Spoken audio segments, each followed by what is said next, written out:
मैं बोलता नहीं हूं, मैं लिखता नहीं हूं, मैं कुछ सुझाव भी नहीं देता, लेकिन मैं भारत का वंशज हूं।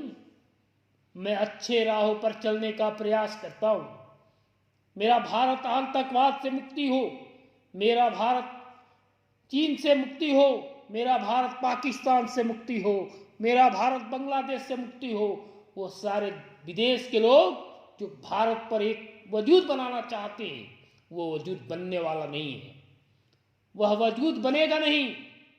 वो चीन हो या पाकिस्तान हो, जो हम लोग को डराने का धमकाने का प्रयास करते हैं, वो कभी होने वाला नहीं है। वो 5 वर्ष के बाद भारत को कोई छूने वाला शक्ति पैदा नहीं लेगा।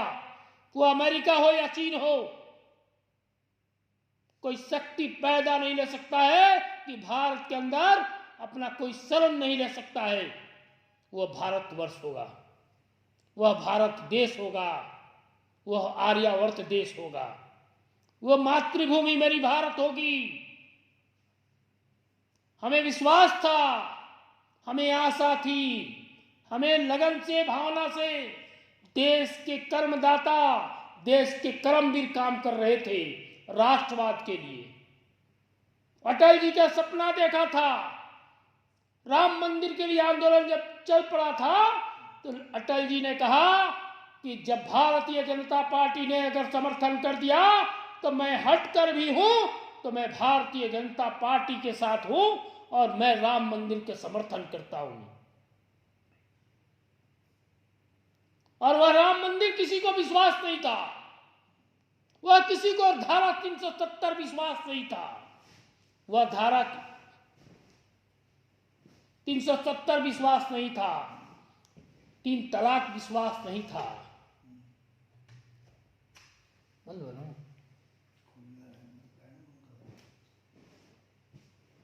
3 तलाक विश्वास नहीं था कि भारत से 3 तलाक समाप्त होगा, भारत से धारा 370 समाप्त होगा, भारत से राम जन्मभूमि अयोध्या में बनेगा।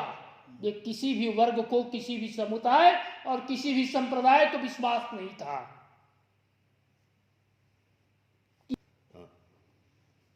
किसी को विश्वास नहीं था कि धारा 370 समाप्त होगा, किसी को विश्वास नहीं था कि राम मंदिर बनेगा, किसी को विश्वास नहीं था कि धारा 3 तलाक समाप्त होगा।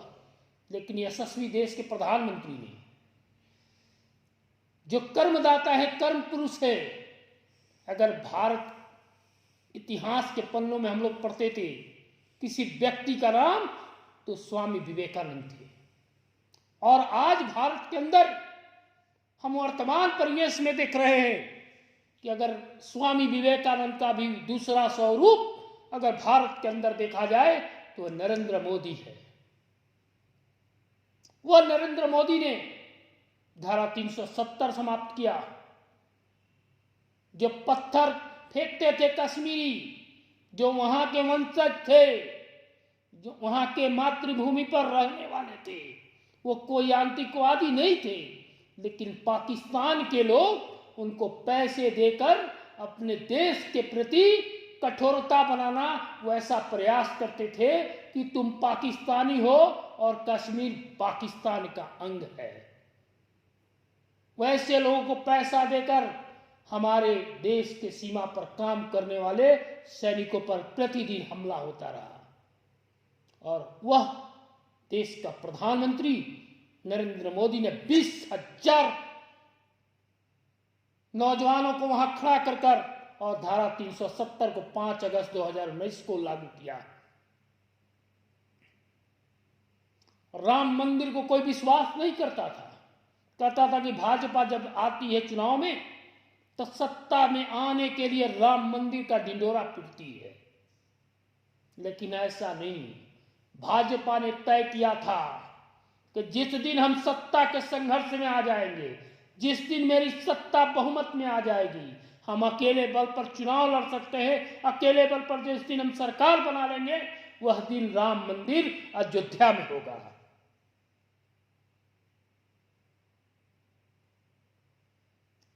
मुस्लिम की मां बहनें, कहीं बुआ है, कहीं फुआ है, कहीं चाची है, कहीं दादी है, उनके साथ हलाला होता था। एक मुसलमान 7 बीवियों से प्यार करता था, एक छोड़ता था, दूसरा से ब्याह करता था, कोई कुछ नहीं कर सकता था।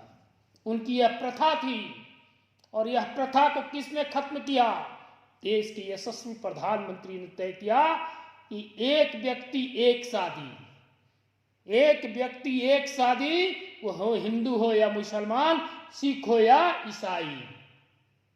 उसने करके दिखाया 3 तलाक, जो 3 तलाक कभी लागू देश में नहीं हो पाता था। 3 तलाक को समाप्त कराया। रात के 12 बजे रात को वो टेलीफोन पर कह दिया मुसलमान कि मैं तुझे छोड़ दिया, मैं तुझे छोड़ दिया, मैं तुझे छोड़ दिया। तो वह नारी उस दिन तलाक 3 बार बोल दिया, तो पत्नी को छोड़ना दिया, छोड़ दिया। और वह पत्नी उस दिन से निर्वहित स्त्री हो गई। निर्वहित स्त्री हो गई। जो विवाहित होती है, अविवाहित होती है, और वह हो गई निर्वहित, वो कहीं की नहीं रह गई।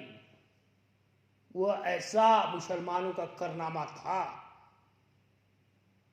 उस मुसलमानों के कारनामा को समाप्त करने के लिए हमारे देश के यशस्वी प्रधानमंत्री ने लोकसभा में बिल पास कराए, राज्यसभा में पास कराकर और राष्ट्रपति से अनुमोदन कराकर धारा 3 तलाक को समाप्त करा दिया।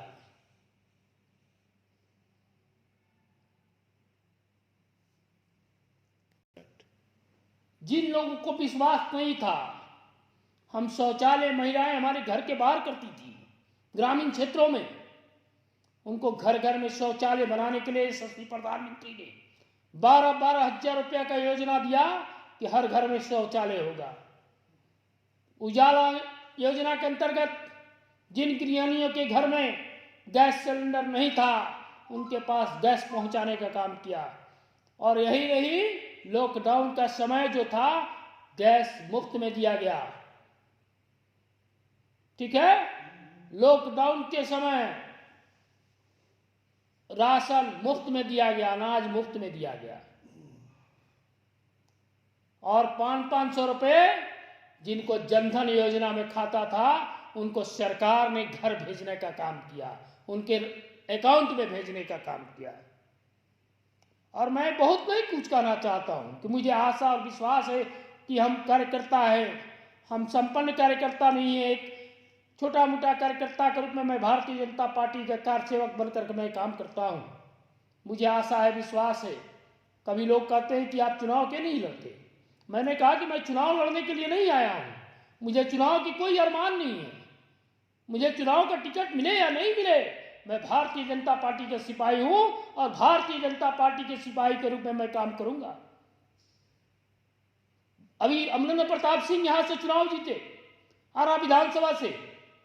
बड़ी उकसाने वाले लोग लगे थे कि संतोष जी आप नॉमिनेशन कर दीजिए, संतोष पांडे जी आप नॉमिनेशन कर दीजिए। मैंने कहा कि जब तक अमरेंद्र प्रताप यहाँ चुनाव लड़ेगा, तब तक मैं निर्दलीय चुनाव तो मैं कभी सोचा ही नहीं हूँ।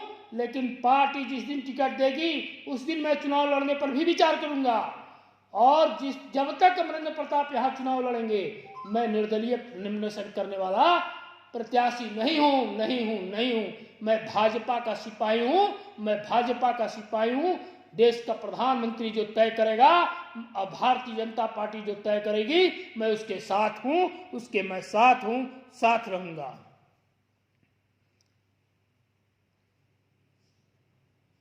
बहुत लोग कहते थे कि संतोष पांडे जी आपको तरारी का टिकट नहीं मिला।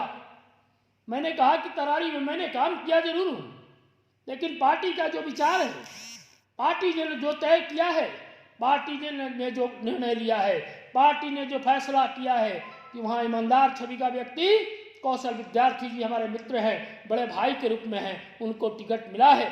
मेरा मार्गदर्शन है, मेरा उनके प्रति सहानुभूति है कि ऐसे व्यक्ति को चुनाव लड़ना चाहिए, वैसे व्यक्ति को पार्टी को टिकट देना चाहिए।